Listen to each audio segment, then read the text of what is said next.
तो अब बच्चे 300 रुपये महीना जो मुझे एक बच्चे का मिला, तो क्या मुझे उस 300 रुपये महीना पे टैक्स, मतलब 300 रुपये जो एक बच्चे का मिला उस 300 रुपये पे मैं टैक्स भरूंगी गवर्नमेंट को कि अब ये मेरी सैलरी का पार्ट हो गया, इस पे टैक्स भरूं, या उसमें से मुझे कुछ एग्जेम्पशन मिलेगी?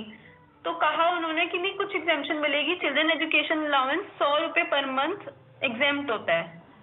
मालिक ने तो मुझे 300 रुपये मंथ दिया एक बच्चा। मान लीजिए, अब नया एग्जांपल ले रही हूँ, मान लीजिए मेरा एक ही बच्चा है, मेरे बच्चे की एजुकेशन के लिए मेरे मालिक ने 300 रुपये दिए एक महीने में मुझे एजुकेशन के लिए, हर महीने वो 300 रुपये देता है। ऐसे केस में बच्चे, हम मैंने कहा एग्जेम्पशन बताओ कितनी है, तो आपने कहा एग्जेम्पशन क्या है, गवर्नमेंट ने बोला है हर महीने 100 रुपए की एग्जेम्पशन दी जाएगी चिल्ड्रन एजुकेशन अलाउंस के नाम पे, कि इन 300 रुपए में से 100 रुपए ऐसे होंगे जिसपे गवर्नमेंट टैक्स चार्ज नहीं करेगी।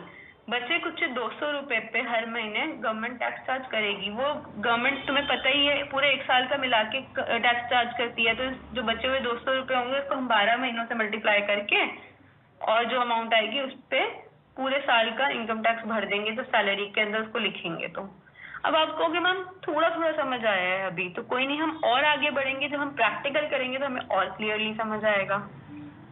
अलाउंसेस बहुत टाइप की होती हैं, ट्रांसपोर्ट अलाउंस भी होती है। ट्रांसपोर्ट अलाउंस क्यों दी जाती है?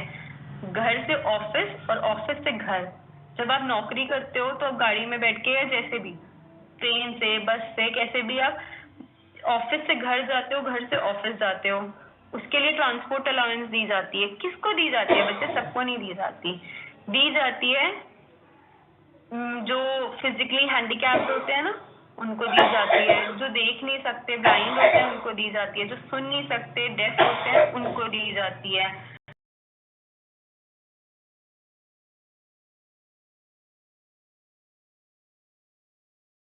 Transport allowance.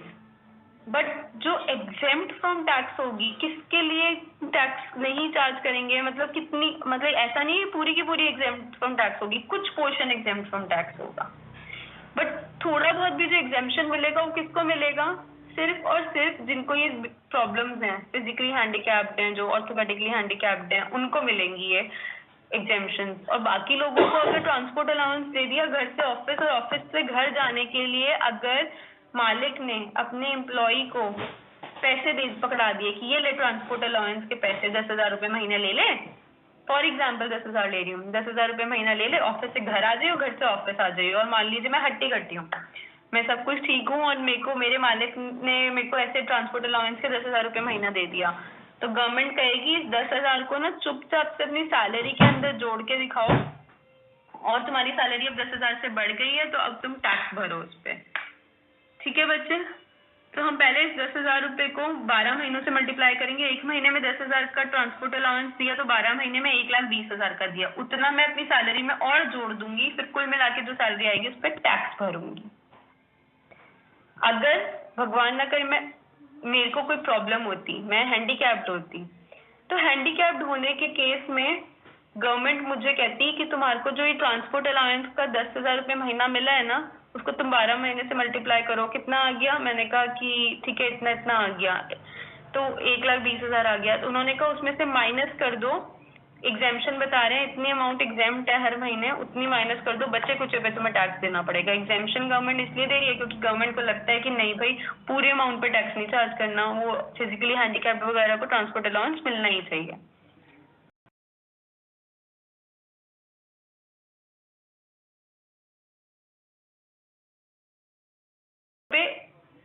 गवर्नमेंट एग्जेम्प्ट करती है चिल्ड्रन एजुकेशन अलाउंस का हर महीने, तो 200 रुपये टैक्सेबल है। तो जो टैक्सेबल वैल्यू होगी ना अलाउंसेस की, वो हम रेंट फ्री अकोमोडेशन की सैलरी की जो डेफिनेशन है उसमें इंक्लूड कर देंगे बच्चे।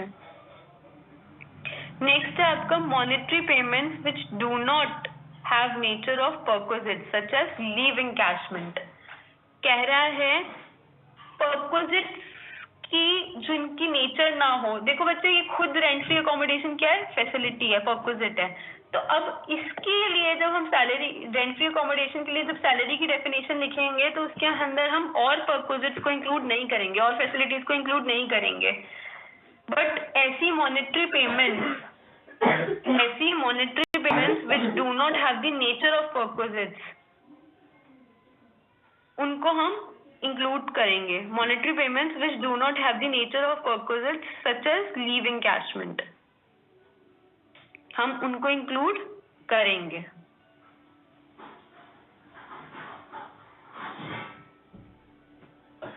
लीव एनकैशमेंट बच्चे परक्विजिट नहीं होता, बट एक मॉनेटरी पेमेंट होता है जो रिटायरमेंट के बाद मिलता है, उसको हम इंक्लूड करेंगे सैलरी की डेफिनेशन में। कौन सी सैलरी की डेफिनेशन में? रेंट फ्री अकोमोडेशन की सैलरी की डेफिनेशन में। चलिए बच्चे, अब इसको ना एग्जाम्पल के थ्रू, जो हम अभी कर रहे थे उसके थ्रू समझाऊंगी तो आपको क्लियरली समझ आएगा।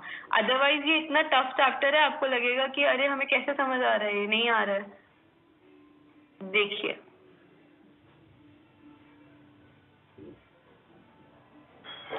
हम पॉइंट कर रहे थे ना कि मिसेस जेड एम्प्लॉयड हैं पीक्यूआर लिमिटेड में, नॉन गवर्नमेंट कंपनी में, उनको मंथली बेसिक सैलरी मिलता है।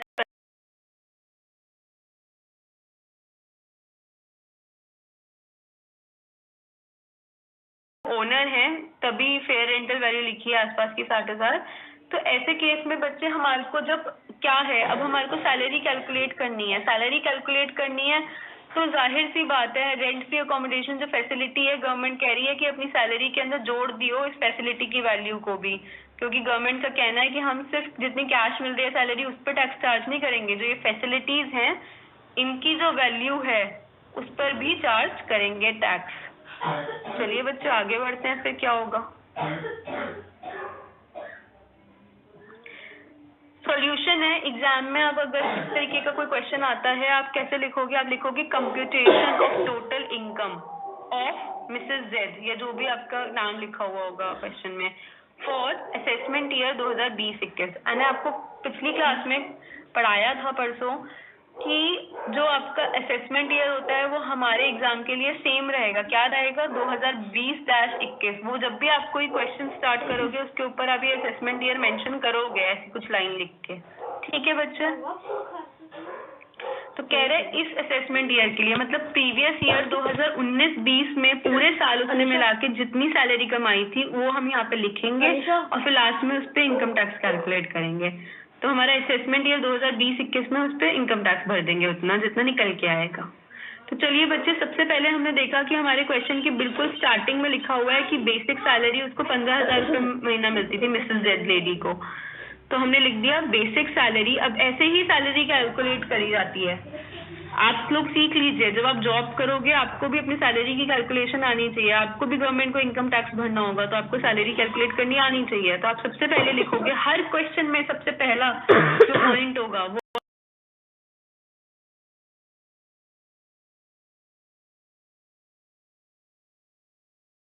प्रीवियस ईयर की निकालनी है, क्योंकि तो 12 महीने से मल्टीप्लाई कर दिया, 15,000 को 12 से मल्टीप्लाई करते हैं तो आता है 1,80,000।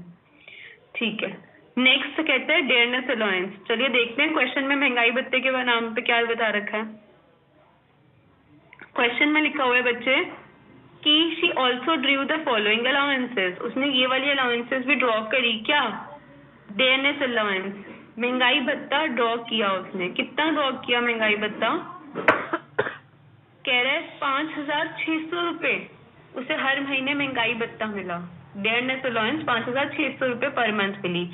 और बच्चे ब्रैकेट में क्या लिख रहा है? 50% forming part for retirement benefits. कह रहा है कि जब आप ग्रेचुटी, पेंशन, ये वो लीव एनकैशमेंट, ये जो रिटायरमेंट के बाद मिलने वाली पेमेंट कैलकुलेट करेगा ना एम्प्लॉयर, तो इस जो ये डेयरनेस अलाउंस है 5,600 पर मंथ, तो 5,600 पर मंथ इंक्लूड नहीं करेगा, इसकी 50% अमाउंट इंक्लूड करेगा। तो इसका हम 50% निकाल लेंगे।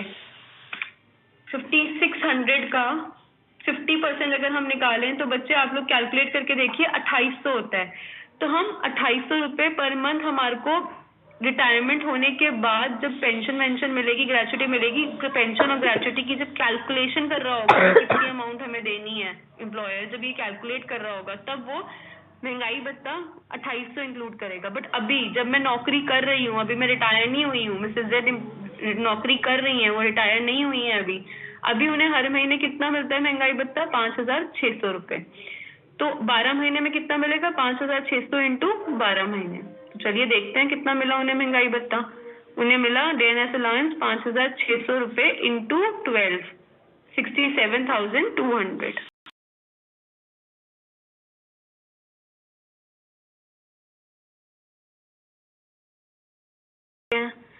आगे एक चीज और लिखी हुई है, इस मिसेस जेड को एजुकेशन अलाउंस मिली 2 बच्चों के लिए ₹300 पर चाइल्ड। जैसा कि अभी मैंने आपको थोड़ी देर पहले बताया था कि अलाउंसेस और परक्विजिट्स भी हमारी सैलरी का पार्ट होती है। सैलरी कैलकुलेट करते हुए हम अलाउंस का अमाउंट भी लिखेंगे और परक्विजिट का अमाउंट भी लिखेंगे। परक्विजिट तो फैसिलिटी है, उसकी वैल्यू को हम कैश में कन्वर्ट करेंगे और तब लिखेंगे। और ये जो है अलाउंस, ये आपको मॉनेटरी वे में दी जाती है, पैसों के फॉर्म में। तो जो अलाउंस मॉनेटरी फॉर्म में दी जाती है उसको हम एज इट इज लिखेंगे सैलरी की उसमें, और फिर देखेंगे उसमें से कुछ अमाउंट एग्जेम्प्ट है या नहीं है। तो चलिए देखते हैं बच्चे। एजुकेशन अलाउंस इसमें लिखा हुआ है 300 रुपए दी गई एक बच्चे के लिए और 2 बच्चों के लिए दी गई। 2 बच्चे होंगे मिसेस जेड के। तो कहता है एजुकेशन अलाउंस 300 रुपए महीना दी गई, 12 महीने तक दी गई तो 12 से मल्टीप्लाई कर दिया, और 2 बच्चों के लिए दी गई तो इंटू 2 कर दिया। तो अब 300 को आपने 2 से मल्टीप्लाई कर दिया, मतलब 600 रुपए महीना दी गई। एक बच्चे के लिए 300 दी जा रही थी, तो 2 बच्चों के लिए कुल मिला के 600 रुपए महीना दी गई। अब 12 से मल्टीप्लाई कर दिया 12 महीनों का, तो पूरे 12 महीने में आपको 7,200 रुपए की एजुकेशन अलाउंस दी गई। अब बच्चे 7,200 में से अब मतलब आप मेरा क्वेश्चन ये है, मिसेस जेड से इनकम टैक्स अथॉरिटी 7,200 रुपए पे टैक्स चार्ज कर ले। यहाँ पे 7,200 लिख दें, यहाँ पे सारे जिन जिन पे टैक्स देना है वो लिखते जा रहे हैं हम यहाँ पे।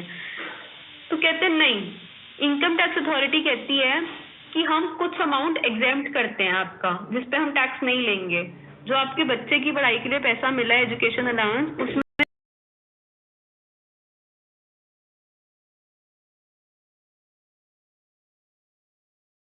एग्जेम्प्ट करा 2 बच्चों के लिए, क्योंकि 2 बच्चे थे, दोनों के 100 रुपए एग्जेम्प्ट करे, तो टोटल कुल मिला के एक महीने में 200 रुपए एग्जेम्प्ट हो गए।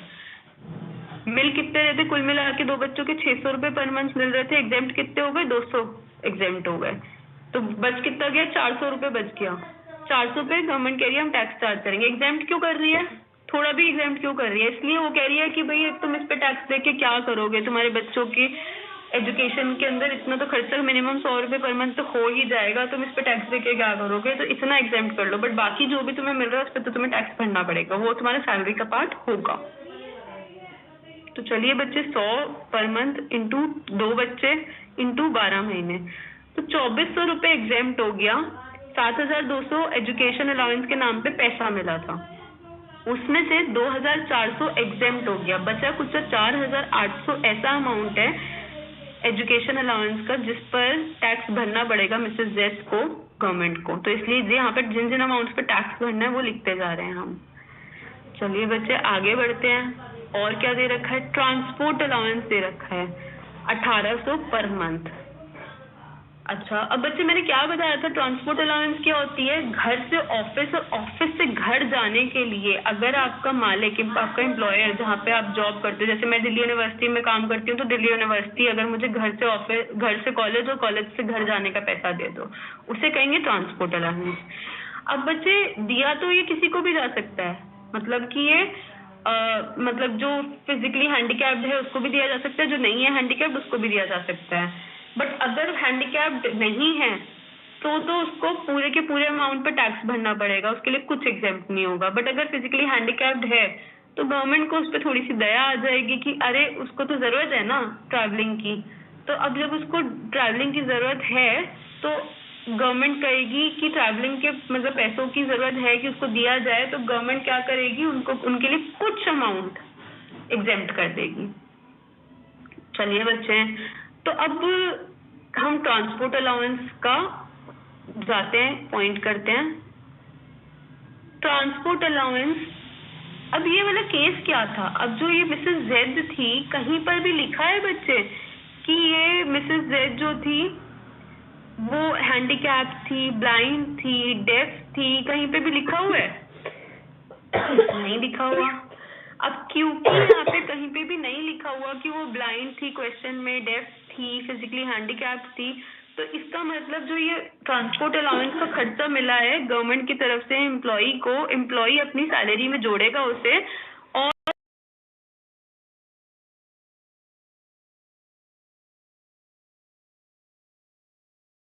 और वाले कॉलम में लिख देते हैं इसे। कितना लिखा? 1800 per month into 12 month, 21,600। Transport allowance तो कैलकुलेशन देखिए उन्होंने कैसे करी है।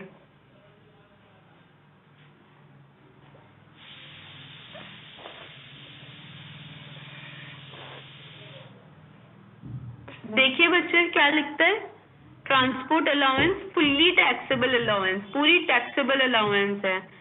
क्या कहता है आगे कि कुछ amount blind, def, dumb, orthopaedically के लिए कुछ अमाउंट एग्जेम्प्ट है। कितनी? 3200 रुपए पर मंथ।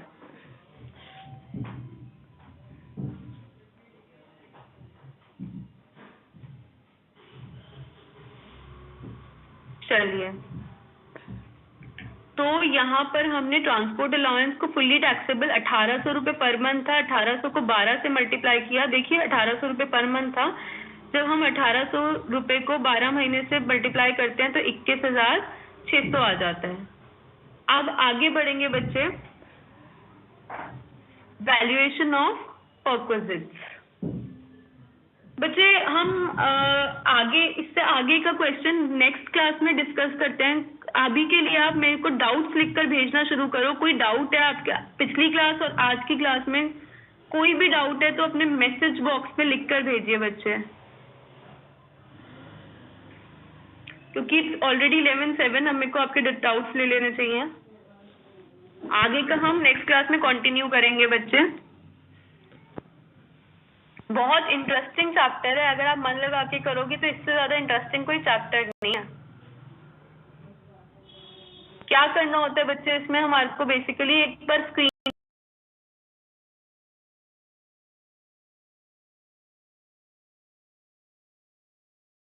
निकालेंगे, फिर एजुकेशन अलाउंस निकालेंगे, फिर transport allowance, rent free accommodation की वैल्यू, फिर टेलीफोन फैसिलिटी, फिर गिफ्ट, फिर value of video camera, value of car, medical reimbursement, employer contribution to RPF, सारा जितना भी एम्प्लॉयर ने दिया सब कुल मिला के उसको टोटली कितना मिला एम्प्लॉयर की तरफ से, वो ग्रॉस सैलरी निकाल देंगे। जब वो आ जाएगी उसमें से कुछ चीजें ना गवर्नमेंट ने, इनकम टैक्स अथॉरिटी ने माइनस अलाउ कर रखी हैं कि उतना अमाउंट तुम माइनस कर दो, उस पर तुम्हें टैक्स देने की जरूरत नहीं है। तो गवर्नमेंट ने हमारे को जितनी छूट दे रखी है, माइनस करना अलाउ कर रखा है जिसपे हमें टैक्स देने की जरूरत नहीं है, उसको हम कहते हैं डिडक्शन। वो भी आपको क्लियरली नेक्स्ट क्लास में बताऊंगी। वो माइनस कर देंगे, जो बच्चा कुचा आएगा इस पे हम टैक्स पे करेंगे। तो जो हमारा बच्चा कुचा आएगा उस अमाउंट पे हम टैक्स पे करेंगे। टैक्स निकालने का तरीका जो होगा वो भी मैं आपको नेक्स्ट क्लास में बताऊंगी। तो बहुत ही इंटरेस्टिंग हो जाएगा हमारा क्वेश्चन नेक्स्ट क्लास में जब हम करेंगे। अभी के लिए आपको डाउट्स हैं? अभी मैं सोच रही हूँ इतना पूरा तो हो ही नहीं सकता, ये हमारी नेक्स्ट क्लास भी पूरी लग जाएगी इसको पूरा खत्म करने में। तो अभी के लिए आपको जो भी डाउट्स हैं प्लीज अपने मैसेज बॉक्स पर लिखकर मेरे को भेजिए, ताकि मैं आपके डाउट्स एंटरटेन कर सकूं बच्चे।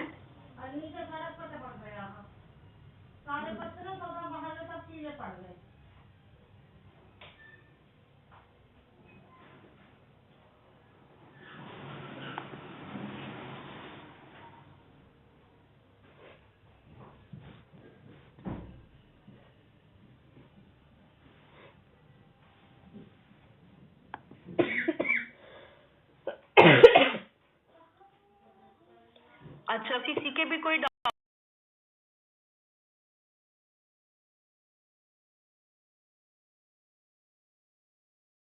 मान 1 अप्रैल 2019 से लेके 31 मार्च 2020 तक के बीच में मैंने जो भी पैसा कमाया सैलरी का, वो मैं यहाँ पे लिखूंगी, निकालूंगी और उस सब पे मैं टैक्स भरूंगी उसके अगले साल असेसमेंट ईयर में। कौन से असेसमेंट ईयर में? 2020-21 में। मतलब 1 अप्रैल 2020 से लेके 31 मार्च 2022 के बीच में, 21 के बीच में मैं टैक्स भरूंगी। 2019-20 में मैं पैसा कमाऊंगी, 1 अप्रैल 2019 से लेके 31 मार्च 2020 तक के बीच में मैं पैसा कमाऊंगी और उस पर टैक्स कब भरूंगी? 2020-21 के अंदर। मतलब 1 अप्रैल 2020 से लेकर 31 मार्च 2021 के बीच में मैं टैक्स भरूंगी। अब जो भी पैसा मैंने कमाया सैलरी में, वो सीधे नहीं लिखा होगा कि तुमने 1 लाख रुपए महीना कमाया या इतना कमाया। वो कैसे लिखा होगा कि बेसिक सैलरी तुमने 15,000 रुपए पर मंथ कमाई है। एग्जाम्पल है आपका, ये अमाउंट्स अलग अलग होंगी हर क्वेश्चन में। तो 12 महीने से मल्टीप्लाई करके हम बेसिक सैलरी लिख देंगे। ऐसी महंगाई भत्ता पर मंथ 5600 कमाया तो 12 महीने से मल्टीप्लाई करके इतना कमाया। एजुकेशन अलाउंस इतनी कमाई, उसमें से एग्जेम्प्ट कितना था, इतना सा पोर्शन एग्जेम्प्ट हो गया था तो बचा हुआ टैक्सेबल अलाउंस इतना था। ट्रांसपोर्ट अलाउंस इतना फुली टैक्सेबल था। ऐसे ही करके हम सारी फैसिलिटीज, हर चीज की वैल्यू यहाँ पे लिखकर हम कहेंगे कुल मिला के हमारे मालिक ने, एम्प्लॉयर ने इतनी हमारे को सैलरी दी। जितनी उसने सैलरी दी उसमें से अब गवर्नमेंट ने कुछ गवर्नमेंट कहती है मैं पूरे पे तुमसे टैक्स चार्ज नहीं करूंगी कभी भी। गवर्नमेंट कहती है जब तुम वहां पे काम करते हो नौकरी पे, कुछ तुम्हारे छोटे मोटे खर्चे हो जाते हैं, उसके लिए तुम डिडक्शन दे रही हूँ तुम्हारे को, माइनस कर दो उतनी अमाउंट। उसके बाद गवर्नमेंट और भी कुछ चीजों में हमारे को डिडक्शन देगी कि इतना पैसा माइनस कर दो, उसमें से बच्चा कुछ जितना आएगा उस पर टैक्स भरो। और tax calculate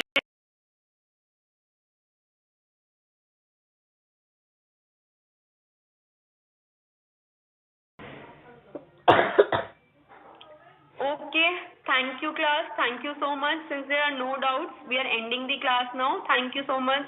See you all next time. Bye bye. Take care. Study well.